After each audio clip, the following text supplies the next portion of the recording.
नमस्कार दोस्तों, आप सभी का स्वागत है यू अकेडमी में। सबसे पहले तो मैं आपको ये बताना चाहूँगा कि ये मेरा पहला वीडियो है और अगर आप मुझको सब्सक्राइब करना चाहते हैं तो आप प्लीज़ मुझे सब्सक्राइब करें और आप मेरा फेसबुक पेज भी लाइक कर सकते हैं। वो है हमारा https://uaacademy22।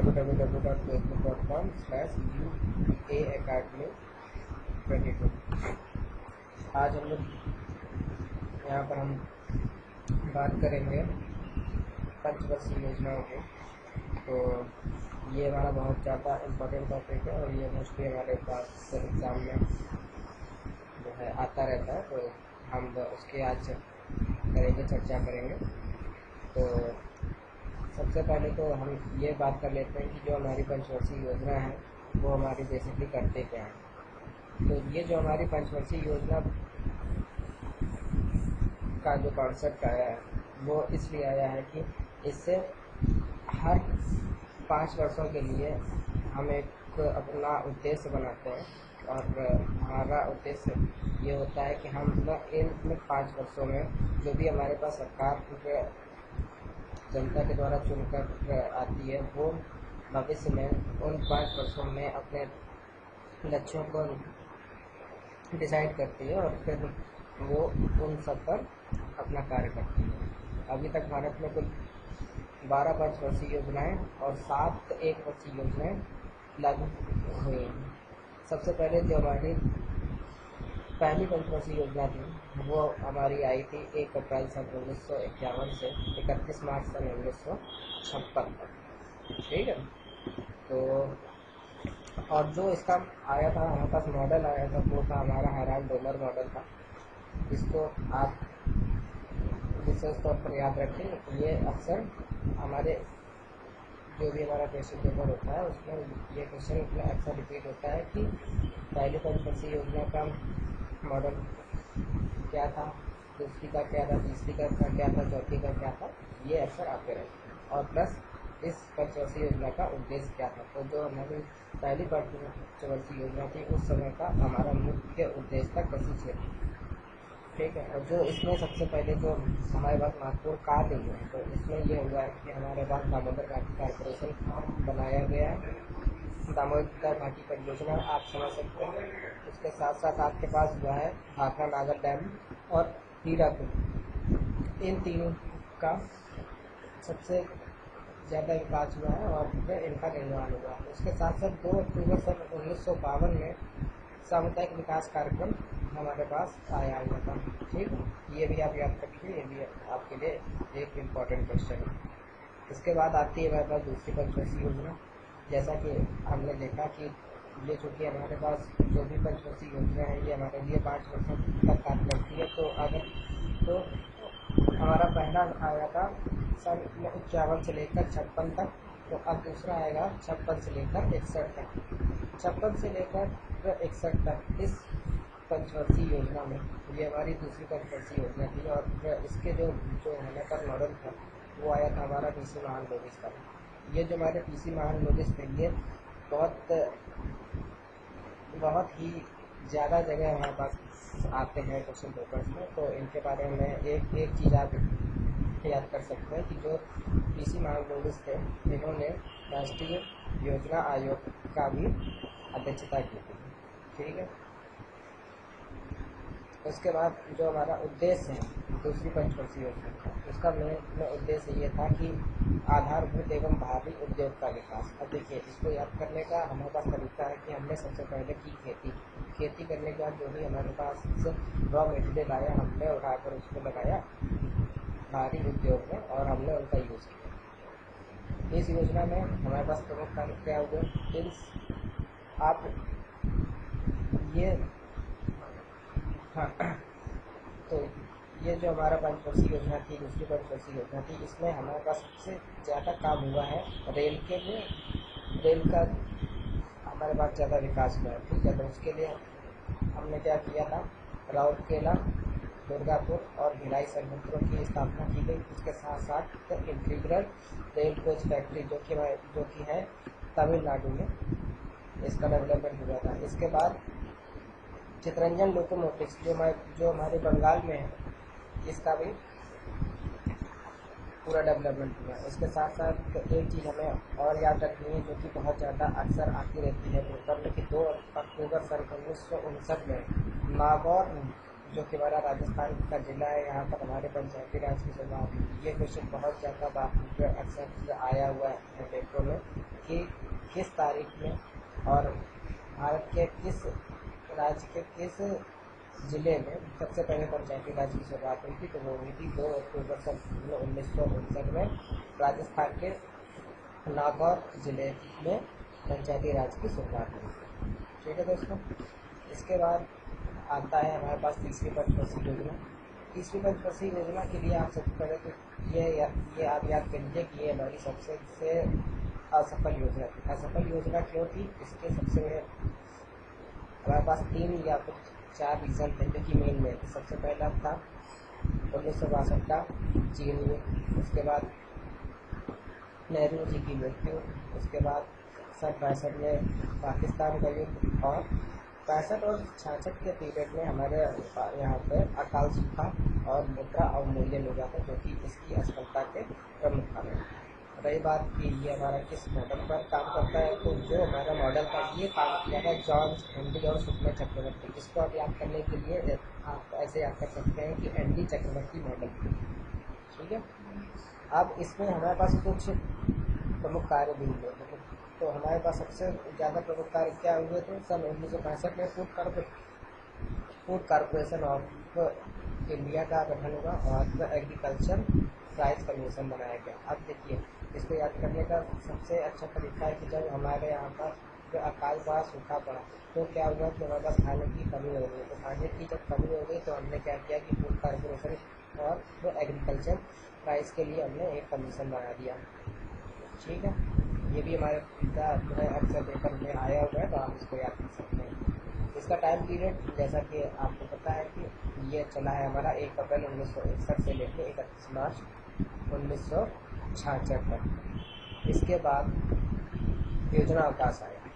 योजना अवकाश बेसिकली ये है कि 1966 के बाद और 1969 तक कोई भी पंचवर्षीय योजना हमारी नहीं चली। इसके स्थान पर हमारे पास आया था 1 वर्षीय योजना, और ये जो हमारा प्रस्ताव था, ये हमें दिया था प्रस्ताव मिस्टर टी.आर. गॉडगिल ने। इन्होंने क्या बोला था कि पंचवर्षीय योजना को स्थगित करके 1 वर्षीय योजना को अपनाया जाए। इससे हम योजना अवकाश के नाम से भी जानते हैं। तो हमारे पास सबसे पहला योजना अवकाश आया है 1966 से लेकर 1969 तक। 3 साल के लिए हमारा योजना अवकाश रहा, और इसी टाइम पीरियड में हमारे पास सबसे बड़ी क्रांति जो कि भारत की अभी तक मानी गई है वो है हरित क्रांति, जो कि पहले योजना अवकाश 1966 से लेकर 1969 के बीच में हुई। इसके बाद आया हमारे पास चौथी पंचवर्षीय योजना। 1969 में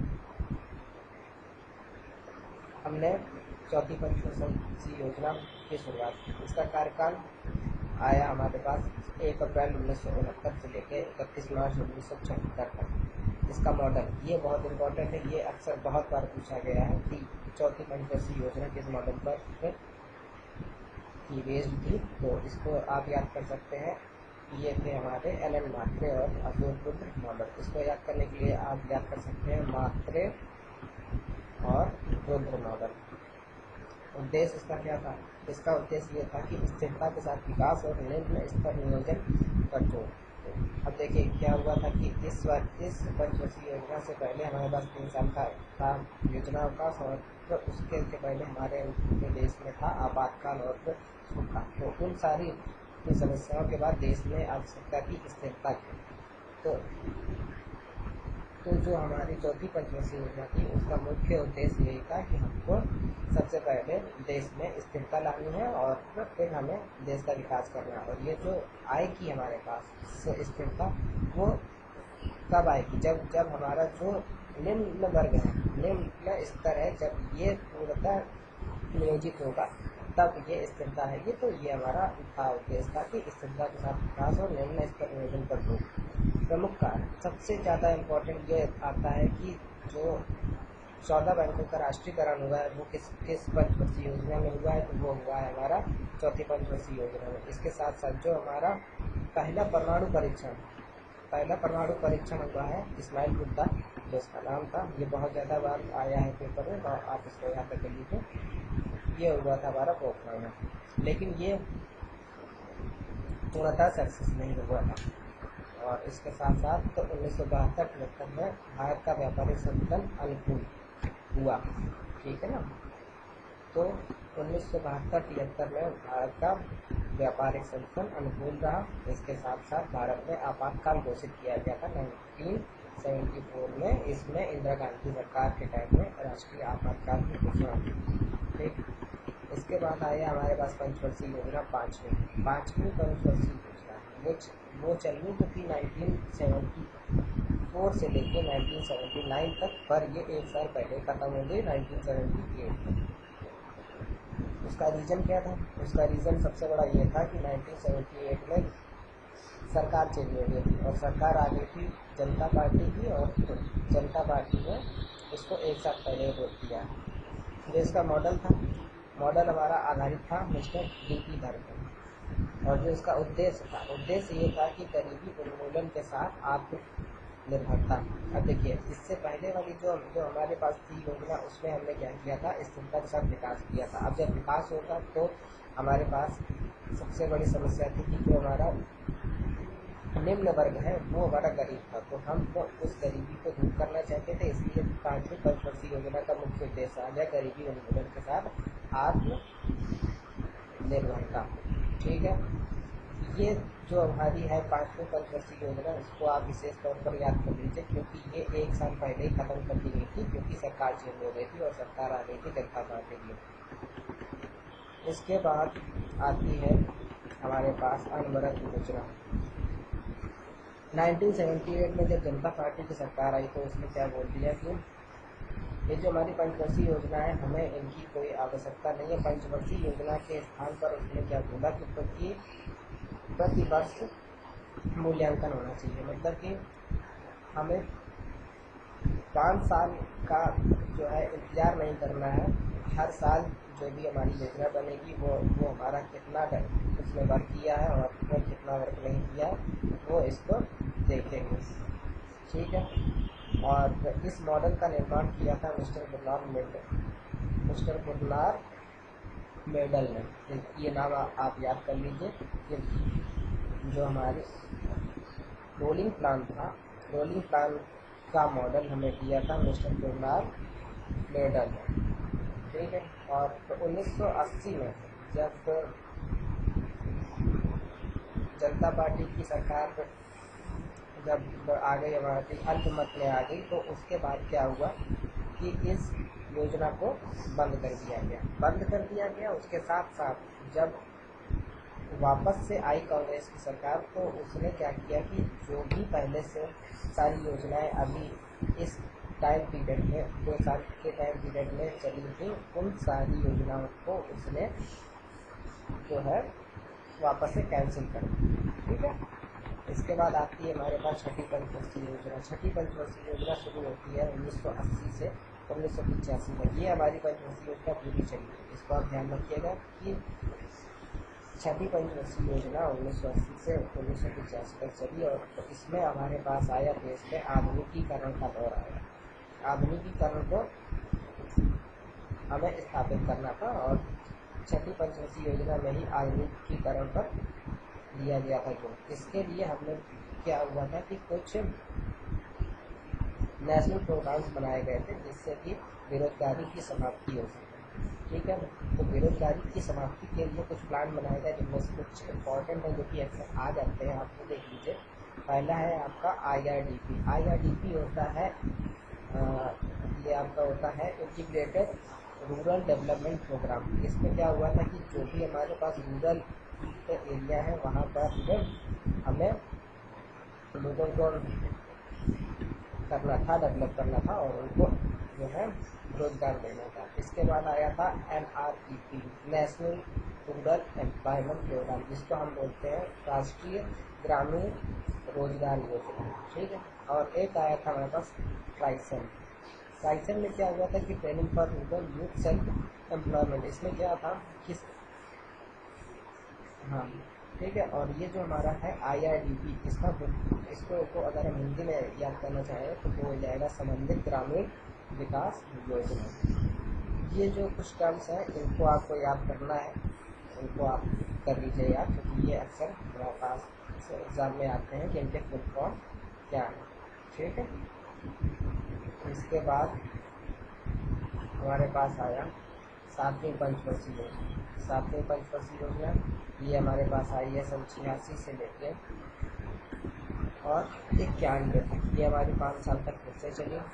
जब ये 5 साल तक फिर से चली तो अब देखिए कि इसका मेन उद्देश्य क्या था। इसका मेन उद्देश्य था कि दीर्घकालीन विकास करना। दीर्घकालीन विकास कैसे करना था, क्योंकि इसके जस्ट पहले वाली जो थी हमारी पंचवर्षीय योजना, उसमें हमने क्या किया था कि आधुनिकीकरण किया था। तो जब हमारा पूरा देश आधुनिकीकरण के दौर से गुजरा तो उसके बाद हमें देखना था कि लॉन्ग टर्म पर हमारा देश किस प्रकार से विकसित होगा, उसके लिए हमने चालू किया दीर्घकालीन विकास। ठीक है, इसके प्रमुख कार्य, इसमें सबसे पहले तो ये आया हमारे पास जवाहर रोजगार योजना, दूसरा आया आपका इंदिरा आवास योजना और तीसरा आया नेहरू रोजगार योजना। इसको आप बहुत अच्छे से कर लीजिए, क्योंकि ये सारे क्वेश्चन जो हैं बिल्कुल सीधे सीधे आपसे जो सब पूछे जाते हैं कि नेहरू रोजगार योजना किस पंचवर्षीय योजना में आई, जवाहर रोजगार योजना किस पंचवर्षीय योजना में आई, तो ये सब आपको पता होना चाहिए। इसके साथ साथ वार्षिक योजनाएँ आई।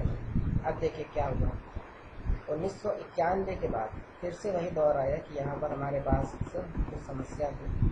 और क्या समस्या थी, वो थी हमारे पास राजनीतिक और आर्थिक संकट। क्यों हुआ था, क्यों, उसका रीजन ये था कि सन 1990 में राजीव गांधी की हत्या कर दी गई। जब उनकी हत्या हो गई तो सरकार जो है वो आ गई राजनीतिक संकट में। तो क्या हुआ कि 2 वर्षों के लिए 1 वर्षीय योजना चलाई गई। ठीक है, और इनका टाइम पीरियड था उसका 1990-91 और 91 से 92। ठीक, इसके बाद आई हमारे पास 8वीं पंचवर्षीय योजना। 8वीं पंचवर्षीय योजना ये आई है 1992 से लेकर 1997 तक। इसमें क्या हुआ कि उदारीकरण की नीति आई। उदारीकरण की नीति कैसे आई, क्योंकि उस समय हमारे पास था मिस्टर PV नरसिम्हा राव को। नरसिम्हा राव ने क्या किया कि उदारीकरण की नीति को अपनाया और इसी टाइम पीरियड में हमारे वित्त मंत्री थे मनमोहन सिंह, उन्होंने भी इस नीति का पूर्णतः समर्थन किया और देश में उदारीकरण की नीति लाई गई। और यही एक कारण है कि इस योजना को देश की दूसरी सबसे सफल योजना मानी गई है। तो ये याद रखिएगा कि देश की दूसरी सबसे सफल पंचवर्षीय योजना थी 8वीं पंचवर्षीय योजना। और जो थी आपकी पहली सफल योजना वो थी आपकी प्रथम पंचवर्षीय योजना थी, क्योंकि उसमें हमारे पास एग्रीकल्चर का बहुत अच्छा डेवलपमेंट हुआ। ठीक है, इस टाइम पीरियड में हमारे पास सबसे बड़ा प्रमुख कार्य क्या हुआ था, वो हुआ था सन 1995 में मिड डे मील का आरंभ हुआ था, जो कि आज भी हमारे पास चल रहा है। ठीक है, इसके बाद आती है 9वीं पंचवर्षीय योजना। तो ये जो आपकी 9वीं पंचवर्षीय योजना है ये आई सन 97 से लेकर 2002 तक। 97 से 2002 तक, और जो इसका मुख्य उद्देश्य था वो था सामाजिक न्याय देंगे और समानता के साथ विकास करेंगे। ठीक है, अब जब भैया डेवलपमेंट हो गया, सबको जो है मिल गया, रोजगार मिल गया, तो अब ये था कि उनको समाज में समानता भी मिलनी चाहिए। तो समानता मिलने के लिए ही ये वाली योजना चलाई गई। तो इसका उद्देश्य रखा गया कि सामाजिक न्याय एवं समानता के साथ विकास। और 9वीं पंचवर्षीय योजना में सबसे प्रमुख कार्य क्या हुआ कि इस समय सरकार थी अटल बिहारी वाजपेयी की, और उनके टाइम में दोबारा से परमाणु परीक्षण हुआ, जो कि सफल हुआ। और इसके जो पूरी तरह से आप कह सकते हैं कि जो मास्टरमाइंड कौन थे, तो वो थे डॉक्टर APJ अब्दुल कलाम, जो कि बाद में हमारे देश के राष्ट्रपति भी बने। ठीक, इसके बाद आई हमारे पास 10वीं पंचवर्षीय योजना, जिसको हमने अभी तक की सबसे सफल योजना बोला गया है। एक चीज़ आप याद रखिएगा, जो मैंने आपको अभी पहले बताया था कि 8वीं पंचवर्षीय योजना थी वो देश की दूसरी सफल योजना थी, और जो पहली सफल योजना थी आपकी पहली वाली पंचवर्षीय योजना, ठीक है। लेकिन अभी तक क्या जो पूरा हमारे पास 12 पंचवर्षीय योजनाएँ आई हैं, उसमें सबसे सफल योजना का अगर हम बात करते हैं तो वो होती है हमारी 10वीं पंचवर्षीय योजना। इसका कार्यकाल जैसा कि कुछ सीधा सीधा है 2002 से लेकर 2007 तक। इसके प्रमुख कार्य क्या हुए इसका देखिए, अगर आप देखना चाहें तो 2007 तक जो हमारे पास गरीबी थी वो हो गई 21% और साक्षरता होना था 75%। ये हमने किया था, उसको निर्धारित किया था, ठीक है। और प्लस उसके साथ 2007 तक 25% वनीकरण और मातृत्व दर 2 पे लाना था। मातृत्व मृत्यु दर मतलब 100 में अपने खाली 2 लोगों की डेथ हो, ऐसा हमने उसको प्लान किया था। तो ये हमारी सबसे सफल योजना मानी गई है। और कौन सी? 10वीं पंचवर्षीय योजना 2002 से 2007 तक मनमोहन सिंह का कार्यकाल था। इसके बाद आई हमारे पास 11वीं पंचवर्षीय योजना। तो 11वीं पंचवर्षीय योजना हमारी चली है 1 अप्रैल 2007 से लेकर 31 मार्च 2012 तक। इसमें हमारा मुख्य उद्देश्य क्या था? अब जब भैया सबको हमने सब डेवलप कर दिया, सामाजिक न्याय दिला दिया, सब कुछ दिला दिया, तो अब क्या था कि हमें पूरी तरह से फास्ट और अधिक समावेशी विकास करना था। तो अब हमारा उद्देश्य था कि अभी तक हम विकासशील देश थे, तो हम ये चाहते थे कि हम बहुत तेज़ी से विकसित बन जाए। इसलिए हमने क्या बनाया देश कि ये होना चाहिए तीव्रतर और अधिक समावेशी विकास होना चाहिए। इस पंचवर्षीय योजना में जो हमारे पास सबसे प्रमुख कार्य है वो ये था कि जो हमारा जीडीपी था, अभी मैं जब इसके बाद सब वीडियो बनाऊंगा तब मैं इसकी चर्चा करूंगा, ठीक है। तो जो हमारी थी जीडीपी वो रही 7.9% और जो एग्रीकल्चर रेट था वो रहा 3.2%। तो ये आप फैक्ट्स याद रखिए, कभी कभी आपके एग्जाम्स में आ जाते हैं। इसके बाद आपके पास आई 12वीं पंचवर्षीय योजना। 12वीं पंचवर्षीय योजना चली है 2012 से लेके 31 मार्च 2017 तक। अभी आपके पास 7 दिन है, तब तक ये हमारी 12वीं पंचवर्षीय योजना चलेगी। उसके बाद हम आगे देखेंगे, ठीक है। तो जो इसका उद्देश्य क्या था? तीव्र और संपोषणीय तथा अधिक समावेशी विकास। अभी तक क्या था? जो हमारी कि 11वीं पंचवर्षीय योजना, उसमें क्या था कि वो होना चाहिए, फास्ट होना चाहिए और अधिक समावेशी होना चाहिए। लेकिन जो हमारी 12वीं है वो हमें ये बोलती है कि भैया फास्ट तो हो लेकिन सबका पोषण करते हुए भी जाए। मतलब कि सबको कि देखिए, इसका मतलब ये था कि अब क्या होना था कि जो हमारा देश का डेवलपमेंट है वो तो भैया फास्ट हो, लेकिन उसके साथ साथ जो हमारे पूरे देश के नागरिक हैं उनका भी समानता के साथ विकास होना चाहिए। तो ये हमारा उद्देश्य। और जो इसके अध्यक्ष हैं, 12वीं पंचवर्षीय योजना के अध्यक्ष बनाए गए हैं वो हैं डॉक्टर मनमोहन सिंह उस समय के, और जो उपाध्यक्ष हैं वो हैं मोंटेक सिंह आहलूवालिया। ये क्वेश्चन बहुत बार अभी आया है, हाल में 2-3 बार पूछा जा चुका है, तो आप इसको याद रखिएगा। उसके साथ साथ जो इसका प्रमुख कार्य है, आप इसके फैक्ट्स देख लीजिए कि जो हमारा जीडीपी रेट है वो रहा 8%, जो हमारा कृषि विकास है वो रहा 4%, उद्योग रहा 9.6%, सेवा रहा 10% और जो हमारी बचत दर है वो रही 36.2%। उसके साथ साथ निवेश दर रहा 38.7%। इसके बाद ये जो हमारी थी पंचवर्षीय योजना 12वीं, इसमें हमने क्या बोला कि जो हमारे है आपका एग्रीकल्चर है, इसमें 50 मिलियन रोजगार की बात की गई। उसके साथ साथ जो हमारे पास पावर्टी लाइन है, तो पावर्टी लाइन में हमने ये किया है सुनिश्चित कि उसमें कम से कम 10% की कमी नहीं है।